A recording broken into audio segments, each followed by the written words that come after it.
എല്ലാവർക്കും വീണ്ടും വന്ദനം. പുതിയ ആഴ്ച തന്ന ദൈവത്തിന് സ്തോത്രം. ഈ വർഷത്തിൽ 52 ആഴ്ചകളുണ്ട്. അതിൽ നല്ല ഒരു പങ്ക് മാറിക്കൊണ്ടിരിക്കുകയാണ്. ഇനിയും നമുക്ക് കഷ്ടിച്ച് ഒരു 3 മാസം കാണും. ഈ 3 മാസത്തിനുള്ളിൽ ചെയ്തെടുക്കേണ്ട ഒത്തിരി കാര്യങ്ങൾ ഈ 2025 നമുക്കത് ചെയ്തെടുക്കാൻ കർത്താവ് കൃപ തരട്ടെ. യേശുവിൻ്റെ കൃപ കൂടെ ഉണ്ടെങ്കിൽ നിങ്ങൾ പരാജയപ്പെടില്ല. ഞാനിങ്ങനെ കേട്ടിട്ടുണ്ട്, നീ ഒരു പ്ലാൻ ചെയ്യാൻ പ്ലാൻ എ ഉണ്ടാക്കി, അത് പരാജയപ്പെട്ടാലും നീ മനസ്സ് മടുക്കരുത്. കാരണം ഇനിയും ഇംഗ്ലീഷിൽ അക്ഷരമാലയിൽ 25 അക്ഷരം കൂടിയുണ്ടെന്ന്. B to Z ഇനിയും കിടക്കുകയാണ്. പ്ലാൻ എ അല്ലേ പരാജയപ്പെട്ടുള്ളൂ, ഇനിയും B to Z കിടക്കുകയാണ്. ഇനി 25 പ്ലാനുകൾ തയ്യാറാക്കാൻ ഇനിയും സമയമുണ്ട്. ഈ വർഷം തയ്യാറാക്കിയ പല പ്ലാനുകളും പരാജയപ്പെട്ടെങ്കിലും ഇനിയും മടുക്കരുത്. കണ്ണുനീരൊരു പുഴ പോലെയാണെന്നാണ്. കണ്ണുനീർ ജീവിതത്തിൽ വരുന്ന വേദനകൾ ഒരു പുഴ പോലെ ഒഴുകാം. എന്നാൽ നമ്മൾ എന്ത് ചെയ്യണം? അതിൻ്റെ മുകളിലൂടെ ഒരു പാലം ഉണ്ടാക്കിയിട്ട് അതിൻ്റെ മുകളിലൂടെ നടക്കണം. കണ്ണുനീർ നദിയിൽ കിടക്കരുത്, അതിലൂടെ നടക്കരുത്. അതിൻ്റെ മുകളിലൂടെ ഒരു പാലം പണിയണം. ഇങ്ങനെയുള്ള ചിന്തകളൊക്കെ നമ്മുടെ ജീവിതത്തെ കൂടുതൽ ബലപ്പെടുത്തട്ടെ. പ്ലാനുകളിൽ നിങ്ങൾ തയ്യാറാക്കിയ പല പ്ലാനിലും ഒരിക്കലും വിട്ടുകൊടുക്കരുത്. അടുത്ത പ്ലാൻ തയ്യാറാക്കുക, അതിലും പരാജയമുണ്ടാകും. അടുത്ത പ്ലാൻ തയ്യാറാക്കുക. കർത്താവ് നിങ്ങളോട് കൂടി ഇരിക്കും. നിങ്ങൾ ഒരിക്കലും ജീവിതത്തിൽ മടുത്തു പോകരുത്. ശലോമോൻ രാജാവ് പറഞ്ഞു, നിങ്ങൾ ഉറുമ്പിൻ്റെ അടുക്കൽ ചെല്ലുക, അത് കൊയ്ത്തുകാലത്ത് ആഹാരം ശേഖരിക്കുന്നു. ഒരു മഴക്കാലം വരുമെന്ന് അതിനറിയാം. 6 മാസം കഴിയുമ്പോൾ വലിയൊരു മഴയുണ്ട്. ഇതെല്ലാം അറിഞ്ഞിട്ട് കൊയ്ത്തുകാലത്ത് ഉറുമ്പുകൾ ആഹാരം ശേഖരിക്കുന്നു. ഉറുമ്പിൻ്റെ ഒരു കൂട്ടിലേക്ക് ഒരിക്കൽ ഒരു കൂട്ടം ശാസ്ത്രജ്ഞർ വലിയൊരു കൂട്, വെളിയിൽ നിന്ന് നോക്കുമ്പോൾ കുറച്ച് ഉറുമ്പുകൾ കയറി ഇറങ്ങിപ്പോകുന്നു. ചെറിയൊരു കൂടാണെന്ന് വിചാരിച്ചു. അവരതിനകത്തേക്ക് എന്തോ ഒരു ലിക്വിഡ് ഒഴിച്ചു കൊടുത്തു. ആ ലിക്വിഡ് ഒഴിച്ച് അവരൊഴിക്കുന്തോറും അതിൻ്റെ ഉള്ളിലോട്ട് പോവുകയാണ്. പോയി അവർക്ക് അവരുടെ കണക്കൂട്ടലിന് അപ്പുറം ഒഴിക്കേണ്ടി വന്നു. ഏറ്റവും ഒടുവിൽ ഈ ലിക്വിഡിൻ്റെ പ്രത്യേകത സിമെൻറ്റ് പോലെ കട്ടിയാകും, ഈയം പോലെ കട്ടിയാകും. അവർ മണ്ണ് കുഴിച്ച് മാറ്റി ഭൂമിക്കടിയിൽ അവരൊഴിച്ച ലിക്വിഡ് നോക്കുമ്പോൾ അതൊരു ഭയങ്കര വീട് പോലെയാണ്. അതിനകത്ത് എല്ലാവിധ അറകളും സൗകര്യങ്ങളും പിള്ളേരെ വളർത്താനുള്ള സംവിധാനങ്ങളെല്ലാം അവിടെ ഉണ്ട്. അപ്പോൾ നമ്മളറിയണം, ഉറുമ്പിൻ്റെ അടുക്കൽ ചെന്നാൽ പോലും അത് പരാജയപ്പെടുന്നില്ല. നമ്മൾ ആ ഉറുമ്പിൻ്റെ കൂടിൻ്റെ ഒരു ഭാഗം മണ്ണിട്ട് മൂടി നോക്ക്, അവരുടനെ അകത്തുനിന്നും പുറത്തുനിന്നും ഒരു ഗ്രൂപ്പ് വന്നിട്ട് ആ മണ്ണ് മാറ്റും. അവർ മടുക്കുന്നില്ല. പ്രകൃതിയിൽ ഒരു ജീവിയും മടുക്കുന്നില്ല. മനുഷ്യനൊഴിച്ച് ആരും മടുക്കുന്നില്ല. മടുപ്പ് വരുന്നത് മനസ്സിൻ്റെ ഒരു നിലയാണത്. മറ്റുള്ളവർ പറഞ്ഞതും മറ്റുള്ളവരിൽ നിന്ന് കേട്ടതും അവരെ നോക്കി ഇവരെ നോക്കി വരുമ്പോൾ ഉണ്ടാകുന്ന ഒന്നാണ്. എന്നാൽ മറ്റൊരു ജീവികളും, ഉറുമ്പുൾപ്പെടെ ഭൂമിയിലെ ഒരു ജീവികളും മറ്റുള്ളവരെ നോക്കി ഒന്നും പഠിക്കുന്നില്ല. അതാണ് അവരുടെ ഏറ്റവും വലിയ വിജയം. പറക്കേണ്ടത് എങ്ങനെയാണെന്ന് പഠിക്കാൻ കഴുകൻ ഒരിക്കലും കോഴിയുടെ അടുക്കൽ ചെല്ലുന്നില്ലെന്ന് ഞാൻ കേട്ടിട്ടുണ്ട്. കാരണം പറക്കൽ പഠിക്കാൻ കഴുകനെ മാത്രമേ നോക്കാറുള്ളൂ. അതുകൊണ്ട് നമ്മുടെ നിലവാരത്തിനൊത്തവണ്ണം, ദൈവം നമ്മെ ആക്കിയ സ്ഥാനത്തിനൊത്തവണ്ണം പറക്കണമെങ്കിൽ നാം വിശ്വാസത്തിൻ്റെ നായകനും പൂർത്തി വരുത്തുന്നവനുമായ യേശുവിനെ നോക്കണം. വേദപുസ്തകം നോക്കണം. വിജയിച്ചവരുടെ ചരിത്രമുണ്ട്. വഴിവിട്ടു പോയപ്പോൾ പരാജയപ്പെട്ടവരുടെ ചരിത്രമുണ്ട്. പരാജയപ്പെട്ടിട്ട് ദൈവത്തിൽ ആശ്രയിച്ചപ്പോൾ വിജയിച്ചവരുടെ ചരിത്രം. ഇതെല്ലാം കൊണ്ട് നിറഞ്ഞതാണ് ഈ 66 പുസ്തകം, വേദപുസ്തകം, സത്യവേദ പുസ്തകം, ദൈവത്തിൻ്റെ വചനം. ആകാശവും ഭൂമിയും മാറിയാലും മാറാത്ത വചനം. ഇത് ധ്യാനിക്കുക, വായിക്കുക, പ്രാക്ടീസ് ചെയ്യുക. ജീവിതം അത്ഭുതമായി മാറും. യേശു നമ്മെ അനുഗ്രഹിക്കട്ടെ. ഈ തിങ്കളാഴ്ചയും നമുക്ക് അപ്പോസ്തലപ്രവൃത്തി 9-ാം അധ്യായത്തിലെ 8-ാമത്തെ വാക്യം മുതൽ നമുക്ക് ധ്യാനിക്കാം. നീ എഴുന്നേറ്റ് പട്ടണത്തിൽ ചെല്ലുക. 6 മുതൽ ഇങ്ങനെയാണ്: നീ ചെയ്യേണ്ടത് അവിടെ വെച്ച് നിന്നോട് പറയും എന്ന് പറഞ്ഞു. അവനോടുകൂടെ പ്രയാണം ചെയ്ത പുരുഷന്മാർ ശബ്ദം കേട്ട എങ്കിലും ആരെയും കാണാതെ മരവിച്ചു നിന്നു. ദമസ്കോസിലെ സഭയെ നശിപ്പിക്കാൻ വേണ്ടി പദ്ധതിയിട്ട് ഇറങ്ങിയ ഒരു കൂട്ടം തീവ്രവാദികൾക്കുണ്ടായ ദുരവസ്ഥ എന്ന് വേണമെങ്കിൽ പറയാം, അല്ലെങ്കിൽ ഒരു ശൗലിനുണ്ടായ, എൻ്റെ ലീഡറിനുണ്ടായ അനുഗ്രഹാവസ്ഥ എന്നും വേണമെങ്കിൽ പറയാം. യേശു കർത്താവ് അവനെ ആ യാത്രയിൽ പിടിച്ചു. ദമസ്കോസിനോട് അടുത്തപ്പോൾ പിടിച്ചു. ആ ദമസ്കോസിനിൽ ആ ചർച്ചുള്ള സ്ഥലത്ത്, ദൈവമക്കളുള്ള സ്ഥലത്ത് വലിയ ദൈവസാന്നിധ്യം വലയം ചെയ്തിരുന്നു. അതുകൊണ്ട് ദൈവസാന്നിധ്യം ഉള്ളിടത്ത് ഒരു കളിയും നടക്കില്ല. അങ്ങനെ കർത്താവ് അവനെ തൊട്ടു. അവൻ നിലത്ത് വീണു. അവനോട് പറഞ്ഞു, നീ പട്ടണത്തിലോട്ട് കയറിക്കോ, നീ വന്നതെല്ലാവരും പിടിക്കാനല്ലേ, ചെല്ല്, അവിടെ വെച്ച് ബാക്കി ഞാൻ നിനക്ക് പറഞ്ഞു തരാം. കർത്താവിന് ധൃതിയൊന്നുമില്ല, മൊത്തമൊന്നും കർത്താവ് പറയാറില്ല. കർത്താവിന് അറിയാം എനിക്ക് ബാക്കി പറയാൻ കഴിയും. അവിടെ വെച്ച് ഞാൻ നിന്നോട് പറഞ്ഞു തരാം. നീ എഴുന്നേറ്റ് പട്ടണത്തിൽ ചെല്ലുക, നീ ചെയ്യേണ്ടത് അവിടെ വെച്ച് നിന്നോട് പറയും എന്ന് പറഞ്ഞു. അതായത് നമ്മുടെ കർത്താവിന് മാറ്റമില്ല. നമ്മൾ പലരോട് ബാക്കി ഞാൻ പിന്നെ പറയാമെന്ന് പറഞ്ഞാൽ ചിലപ്പോൾ പറയാൻ നമ്മളുണ്ടോയെന്ന് പോലും സംശയമാണ്. ബാക്കി പിന്നെ ആകട്ടെ എന്ന് പറഞ്ഞ പലരും പിന്നീട് അവരെ ഈ ഭൂമിയുടെ മുകൾ ഭാഗത്ത് കണ്ടില്ല. എന്നാൽ ദൈവം ഒരു കാര്യം ആരംഭിച്ചാൽ അവൻ തന്നെ പൂർത്തിയാക്കും. നമ്മൾ ആരംഭിച്ചത് ദൈവം സഹായിച്ചാൽ നമുക്ക് പൂർത്തിയാക്കാൻ കഴിയും.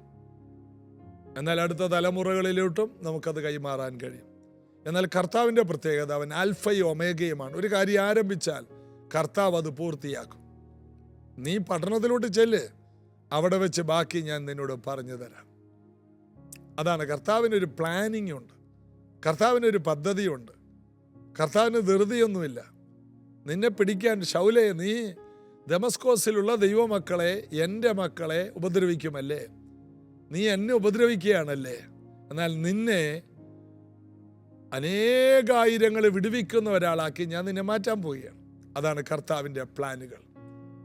കർത്താവ് ഒരു പദ്ധതി ഇട്ടാൽ നമ്മളിൽ നല്ല പ്രവൃത്തി ആരംഭിച്ചവൻ ക്രിസ്തുവേശുവിൻ്റെ നാളോളം അതിന് തികയ്ക്കുമെന്ന് ഫിലിപ്പ് ലേഖനം 1:4 പറയുന്ന പോലെ ആരംഭിച്ചാൽ അവൻ പൂർത്തിയാക്കും.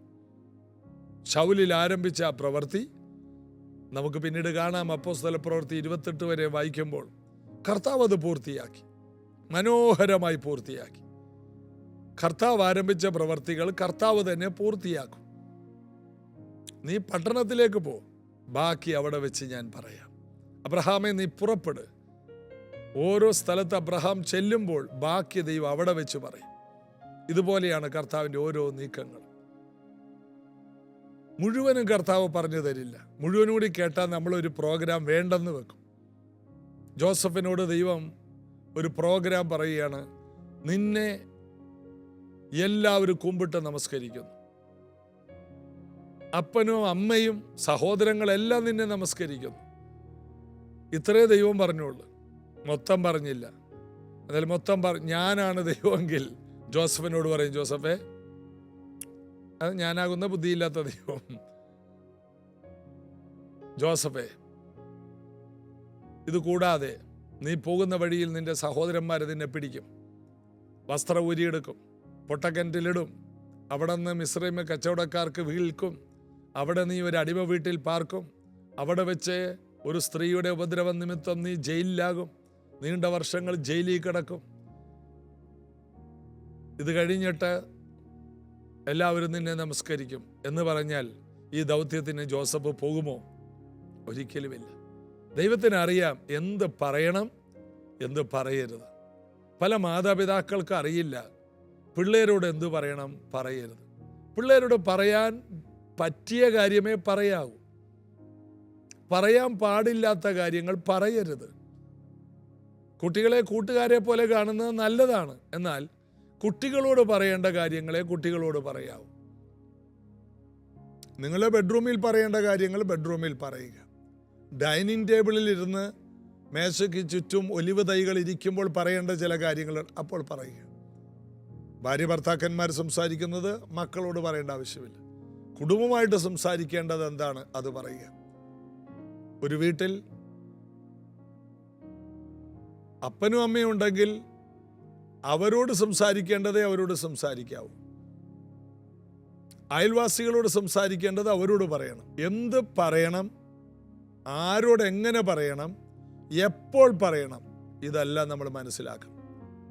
കുഞ്ഞുങ്ങൾ വളർന്ന് വലുതായി വരുമ്പോൾ അവരുടെ ഓരോ വളർച്ചയിലും പറയേണ്ട കാര്യങ്ങൾ മനസ്സിലാക്കണം.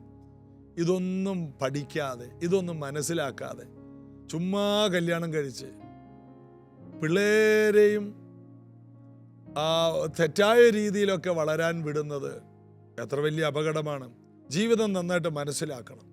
PG വർഗീസ് അങ്കിൾ എപ്പോഴും പറയും, അദ്ദേഹം 84 വയസ്സുണ്ട്, അദ്ദേഹം പറയും ഒരു വർഷത്തിൽ 2-3 ഫാമിലി സെമിനാറിൽ ഇപ്പോഴും പങ്കെടുക്കും. കാരണം കുടുംബജീവിതം എന്താണെന്ന് മനസ്സിലാക്കണം.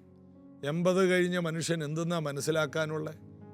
നമ്മുടെ വിചാരം എല്ലാം തികഞ്ഞു, കല്യാണം കഴിഞ്ഞു, കല്യാണത്തിന് മുമ്പ് ഒരു ഫാമിലി കൗൺസിലിംഗ് ഉണ്ടായി, അതോടെ തീർന്നു. ഇല്ല, ജീവിതം പഠിക്കണം, സംസാരിക്കേണ്ടത് പഠിക്കണം, പെരുമാറേണ്ടത് പഠിക്കണം, പ്രശ്നങ്ങളെ കൈകാര്യം ചെയ്യുന്നത് പഠിക്കണം. പഠിക്കാത്തത് കൊണ്ടാണ് കുടുംബം തകർന്നു പോകുന്നത്. സഭയിലൊരു ഇടയോഗമുണ്ടെങ്കിൽ വരാൻ പറ്റുമെങ്കിൽ വരണം. പ്രധാന മീറ്റിങ്ങുകളിൽ മാത്രം വന്ന് 1 മണിക്കൂർ വന്നിരുന്ന് പോയാൽ നമുക്കൊന്നും പഠിക്കാൻ പറ്റില്ല. വേദപുസ്തകം പഠിക്കണം. സാമർത്ഥ്യമുള്ള ഭാര്യ ആരാണ്? വിശുദ്ധനായ ദൈവപുരുഷൻ ആരാണ്? ഇതെല്ലാം പഠിക്കണം. ലേഖനങ്ങൾ പഠിക്കണം. ഓരോ സീസണിന് വേണ്ടിയുള്ളതുണ്ട്, ഓരോ പ്രായത്തിനു വേണ്ടിയുള്ളതുണ്ട്. സദൃശവാക്യങ്ങൾക്ക് 31 അധ്യായമുണ്ട്, എല്ലാവരും വായിക്കണം. 1 അധ്യായം ഓരോ മാസത്തിൻ്റെ 1-ാം ദിവസം വായിച്ചു നോക്ക്. 31 വരുമ്പോൾ ചില ആഴ്ചകളിൽ ചില മാസങ്ങൾക്ക് 30 ഒക്കെ ഡേറ്റ് ഉണ്ടെങ്കിൽ 2 അധ്യായം എക്സ്ട്രാ കൂടി വായിച്ചാൽ മതി. എല്ലാ മാസവും സദൃശവാക്യങ്ങൾ വായിക്കുക. ഈ ഭൂമിയിൽ ജീവിക്കാനുള്ള കാര്യങ്ങൾ അതിനകത്ത് കിട്ടും. അതിനകത്ത് പ്രാക്ടിക്കലായിട്ടുള്ള കാര്യങ്ങളാണ്. ആരോട് സംസാരിക്കണം, എങ്ങനെയായിരിക്കണം, മറ്റൊരാളുടെ വീട്ടിൽ കൂടെ ചെല്ലാമോ, പാടില്ലെന്ന്. സ്നേഹിതൻ നിന്നെ വെറുക്കാതിരിക്കേണ്ടതിന് അവൻ്റെ വീട്ടിൽ കൂടെ ചെല്ലരുതെന്ന്. മറ്റുള്ളവരിയ്ക്കുമ്പോൾ നിന്റെ തൊണ്ടയ്ക്ക് കത്തി വെക്കണമെന്ന്, ഒത്തിരി വാരി വലിച്ച് തിന്നരുതെന്ന്. മറ്റുള്ളവരുടെ മുമ്പിൽ മാന്യമായിരിക്കണമെന്ന്, അതിഥി സൽക്കാരം വേണമെന്ന്. ഭോഷന്മാരുടെ കൂട്ടാളിയാകുന്നവൻ വ്യസനിക്കുമെന്ന്. ജ്ഞാനികളോടുകൂടെ നടക്കാൻ നീയും ജ്ഞാനിയായി നടക്കുമെന്ന്. യഹോവ ഭക്തി ജ്ഞാനത്തിൻ്റെ ആരംഭമാണ്. സദൃശവാക്യങ്ങൾ വായിച്ചാൽ ജീവിതം മാറും കേട്ടോ. ഒരു പേഴ്സണാലിറ്റി കിട്ടും. കാരണം ഒരു രാജാവ് ആലയത്തിലോട്ട് പോകുന്നത് കണ്ടിട്ട് ശേബാരാജ്ഞി ഞെട്ടിപ്പോയി, അമ്പരന്ന് പോയെന്ന്. അപ്പോൾ ജീവിക്കാൻ, വ്യക്തിത്വം ഡെവലപ്പ് ചെയ്യാൻ വേണ്ടതെല്ലാം സദൃശവാക്യം എന്ന പുസ്തകത്തിലുണ്ട്. അപ്പോൾ പഴയ നിയമവും പുതിയ നിയമവും ഒരുപോലെയൊക്കെ വായിച്ച് ജീവിതത്തിൽ പക്വതയുള്ള ഒരു ലൈഫ് സ്റ്റൈലിലേക്ക് നമ്മൾ വരണം. എവിടെ എന്ത് പറയണം. ശമൂവേലിനെ ദൈവം വിളിച്ചു. ശമൂവേലിനെ വിളിച്ചിട്ട്, നീ എന്തുകൊണ്ട് വിഷമിച്ചിരിക്കുന്നു? ശൗല് രാജസ്ഥാനത്ത് നിന്ന് പോയതുകൊണ്ട് നീ ഭാരപ്പെടണ്ട. 1 ശമൂവേൽ 16-ാം അധ്യായത്തിൽ, ഞാൻ ഇശായിയുടെ കുടുംബത്തിൽ വേറൊരു രാജാവിനെ കണ്ടിട്ടുണ്ട്. കൊമ്പിൽ തൈലം നിറച്ച് പുറപ്പെടുക. ഇശായിയുടെ മക്കളിൽ ഇത്രാമത്തവനെന്ന് പറഞ്ഞില്ല, ഇളയവനെന്ന് പറഞ്ഞില്ല, മൂത്തവനെന്ന് പറഞ്ഞില്ല, ഇത്ര വയസ്സുള്ളവനെന്ന് പറഞ്ഞില്ല. ചില സമയത്ത് ദൈവം അങ്ങനെയും പറയാറുണ്ട്. ഗിദെയോനെ വിളിച്ചപ്പോൾ ഗിദെയോനോട് പറഞ്ഞു, നീ നിന്റെ വീട്ടിൽ ചെന്ന് നിന്റെ അപ്പൻ്റെ കാളയായ 7 വയസ്സുള്ള 2ാമത്തെ കാളയെ എനിക്ക് വേണ്ടി യാഗമാക്കുക.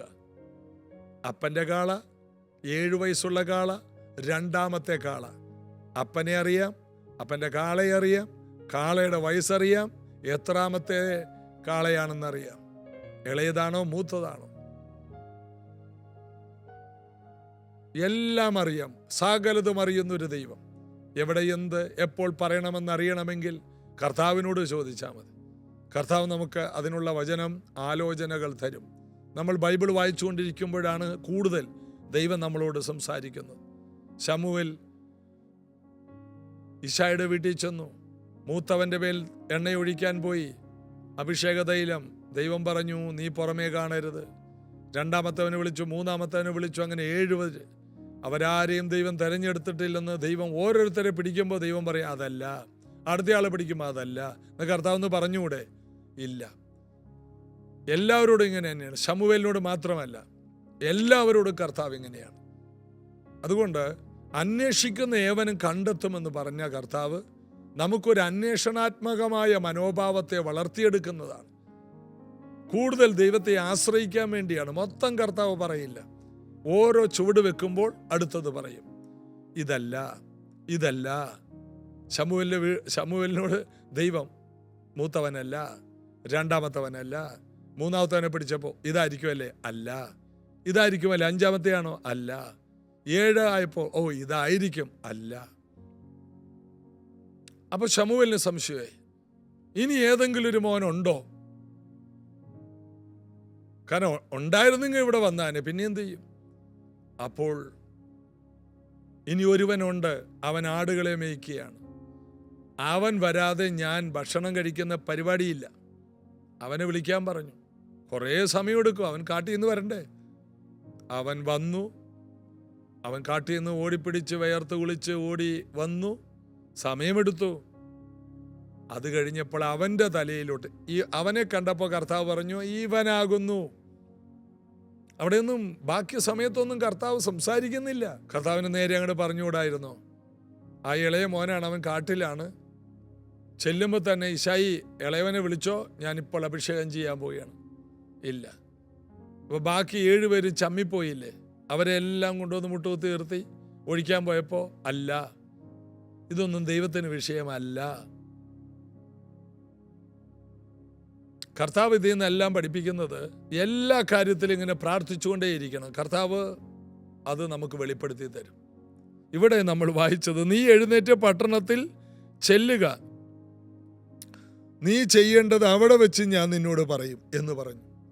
ഓരോ വാക്യങ്ങളിൽ നിന്നും എത്രയോ ആഴമായ കാര്യങ്ങൾ നമുക്ക് പഠിക്കാനുണ്ട്. ഇന്ന് നമ്മൾ പഠിച്ചത്, ഇന്നത്തെ ധ്യാനം അത് തന്നെയായിരുന്നു. ഞാൻ അടുത്തൊരു വാക്യത്തിലൂടെ കേറാമെന്ന് വിചാരിച്ചു, എന്നാൽ പരിശുദ്ധാത്മാവ് ഇവിടെ എന്നെ കുറേ കാര്യങ്ങൾ കാണിച്ചു തന്നു. അതായത് നമ്മുടെ വിചാരമല്ല ദൈവത്തിൻ്റെ വിചാരം. ആകാശം ഭൂമിക്ക് മീതെ ഉയർന്നിരിക്കുന്നത് പോലെയാണ് ദൈവത്തിൻ്റെ പദ്ധതികളും പ്ലാനുകളും. അതുകൊണ്ട് നമ്മൾ ഒരിക്കലും നമ്മുടെ രീതിയിൽ ഒരിക്കലും കർത്താവിൻ്റെ പ്ലാനുകളെ മനസ്സിലാക്കരുത്. കർത്താവിനോട് കൂടുതൽ സമയം ചെലവഴിച്ച് എത്ര മണിക്കൂറുകൾ എടുത്തു ശമൂവേലിന് തൈലമുണ്ടാക്കാൻ, യാത്ര ചെയ്യാൻ, രാജാവിനെ കണ്ടുപിടിക്കാൻ എത്ര സമയമെടുത്തു? അതൊന്നും കർത്താവിന് വിഷയമില്ല. ഒരു പ്രവാചകനാണെന്ന് പറഞ്ഞ് എല്ലാമൊന്നും പറഞ്ഞൊന്നും കൊടുക്കൂല. നമ്മുടെ വിചാരം നമ്മുടെ സഭയിൽ വരുന്ന അല്ലെങ്കിൽ നമുക്കറിയാവുന്ന പ്രവാചകന്മാർക്ക് എല്ലാം അറിയാം. ഇല്ല. ദൈവം എല്ലാവരോടും എല്ലാമൊന്നും പറയില്ല. തന്നോട് അടുത്തിരിക്കുന്ന ശമൂവേലിന്റെ ഗതി ഇതെങ്കിൽ ബാക്കിയുള്ളവരുടെ കാര്യം എന്താ? പറ്റിയിരിക്കുക. ഓരോന്നും അതതിൻ്റെ സമയത്ത് ഭംഗിയായി ചെയ്യുന്നവനാണ് കർത്താവ്. എല്ലാം കർത്താവ് ചെയ്യും. എല്ലാം പറഞ്ഞിരിക്കും. കർത്താവ് എല്ലാം നേരെയാക്കിയിരിക്കും. അതുകൊണ്ട് ഭാരപ്പെടണ്ട. മൊത്തം കേട്ടിട്ട് ഒരു ഗുണവുമില്ല. ദൂരം പ്രവചനം കേട്ട് ഇതെല്ലാം ഓർക്കുന്നുണ്ടോ? ഇല്ല. കുറേശ്ശെ കേട്ടാൽ മതി. ഓരോ ദിവസവും കേൾക്കേണ്ടത് കേൾക്കുക. ചിലപ്പോൾ ഒരു ചൂട് വെക്കാനായിരിക്കും, ഓരോ ദിവസവും മതി. അങ്ങനെ പതുക്കെ നമ്മുടെ ജീവിത വിജയത്തിലേക്ക് കർത്താവ് നമ്മെ നയിക്കും. നമ്മുടെ അഭിഷേകം ആർക്കും കർത്താവ് കൊടുക്കുകയില്ല. നമുക്കുള്ളത് നമുക്ക് തന്നെയാണ്. കർത്താവിൽ നമുക്ക് ആശ്രയിക്കാം. കർത്താവിൻ്റെ അമിത ബലത്തിൽ നമുക്ക് ശക്തിപ്പെടാം. നമുക്ക് പ്രാർത്ഥിക്കാം. യേശുവിൻ്റെ നാമത്തിൽ ഇന്ന് ഞങ്ങൾ ഒരുമിച്ച് അങ്ങയുടെ സന്നിധിയിലേക്ക് വരുന്നു. അങ്ങയുടെ തിരുനാമത്തിനായിട്ട് നന്ദി പറയുന്നു. അങ്ങയുടെ കൃപയിൽ ഞങ്ങൾ ആശ്രയിക്കുന്നു. അങ്ങയുടെ ബലത്തിൽ ഞങ്ങൾ ആശ്രയിക്കുന്നു. അങ്ങ് ഏത് ഡയറക്ഷനിലോട്ട് തിരിക്കുന്നു എന്ന് തിരിച്ചറിയാനും അതിനനുസരിച്ച് ചുവട് വെക്കാനും ഞങ്ങളെ എല്ലാവരെയും കർത്താവ് സഹായിക്കണം. പ്രത്യേകിച്ച് ജീസസ് അവരുടെ ശ്രദ്ധിക്കുന്ന ഓരോ പ്രിയപ്പെട്ടവരുടെയും ഓരോ ചുവടുകളും കർത്താവിനോട് പറ്റിച്ചേർന്ന് കർത്താവിനോട് ഒത്തു നടന്ന് കണ്ടുപിടിക്കുവാൻ സ്വർഗീയ പിതാവിൻ്റെ കരം ചോദിക്കുന്നു. മനസ്സുമെടുക്കാതെ ഓരോ ചുവടുകളും മനസ്സിലാക്കി പോകാൻ എല്ലാവരെയും അങ്ങ് സഹായിക്കണം. ഇന്ന് ജീവിതത്തിൽ വന്നിരിക്കുന്ന എല്ലാ വൈഷമ്യങ്ങളെ തരണം ചെയ്യാൻ, കർത്താവിൻ്റെ ശബ്ദം കേട്ട് മുന്നോട്ട് പോകാൻ എല്ലാവർക്കും ശക്തിയും കൃപയും ഉണ്ടാകട്ടെ. പുതിയ അഭിഷേകമുണ്ടാകട്ടെ. യേശുവിൻ്റെ നാമത്തിൽ ഓരോ സ്ഥലത്തെത്തുമ്പോഴും പറഞ്ഞു തരേണ്ടത് പറഞ്ഞു തരുന്ന കർത്താവേ, ഓരോ ഘട്ടത്തിലും പറഞ്ഞു തരേണ്ടത് പറഞ്ഞു തരുന്ന കർത്താവേ, അത് കേൾക്കാൻ ഞങ്ങൾ കാത്തിരിക്കുന്നു. ഈ കേൾക്കുന്നവരെ അങ്ങ് സൗഖ്യമാക്കണം, വിടുവിക്കണം, എല്ലാ പ്രതിസന്ധികളെ അതിജീവിക്കാൻ ശക്തിയുള്ളവരാകണം. അനുഗ്രഹിക്കുന്നു യേശുവിൻ നാമത്തിൽ, ആമേൻ. ദൈവകൃപ നിങ്ങളോടുകൂടി ഇരിക്കട്ടെ. കർത്താവിൽ നമുക്ക് ബലപ്പെടാം. നാളെ ഇതേ സമയത്തൊന്നുകൂടി കാണാം. യേശു അനുഗ്രഹിക്കും. God bless you. நானும் என் வீடும் என் வீட்டார் அனைவரும் ஓயாமல் நன்றி சொல்வோம். நானும் என் வீடும் என் வீட்டார் அனைவரும் ஓயாமல் நன்றி சொல்வோம்.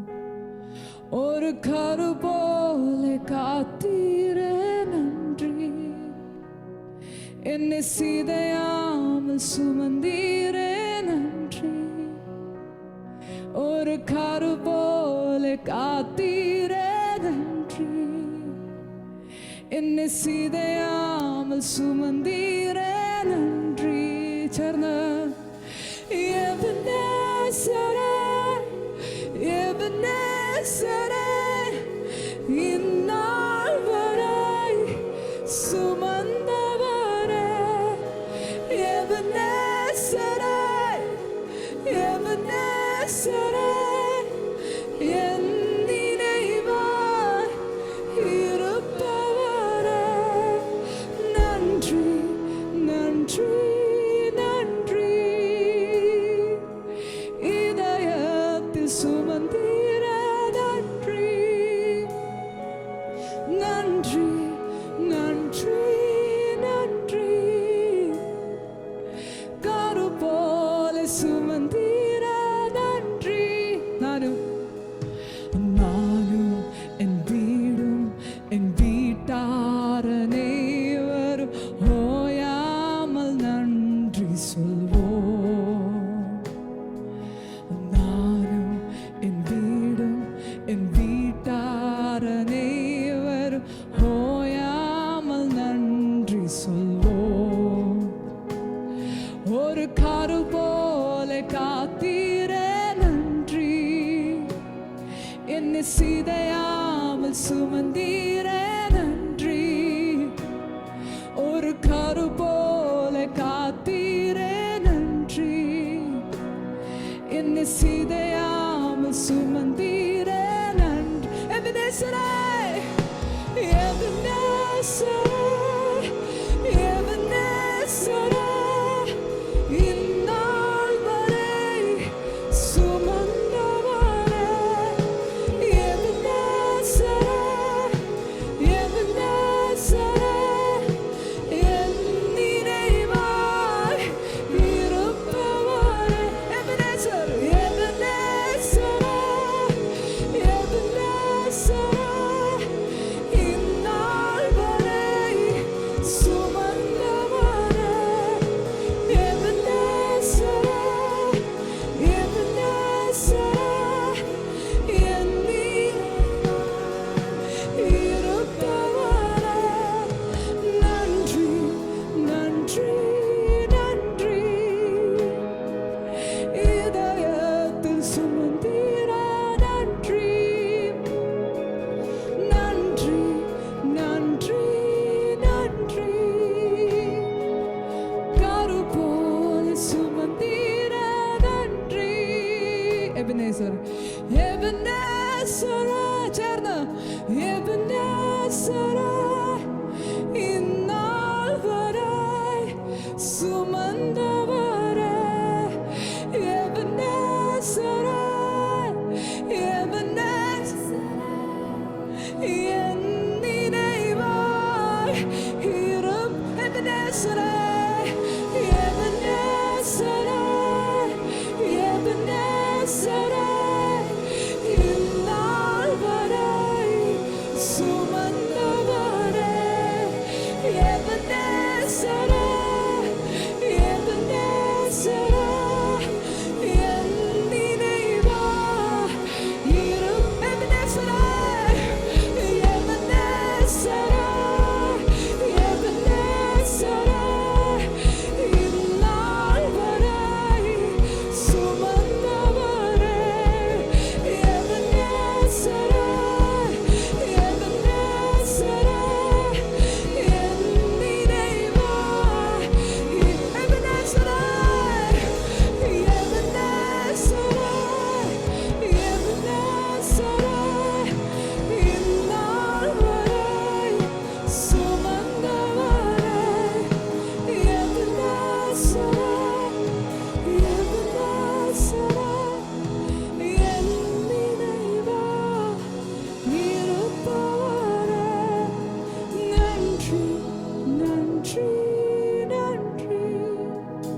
Jesus.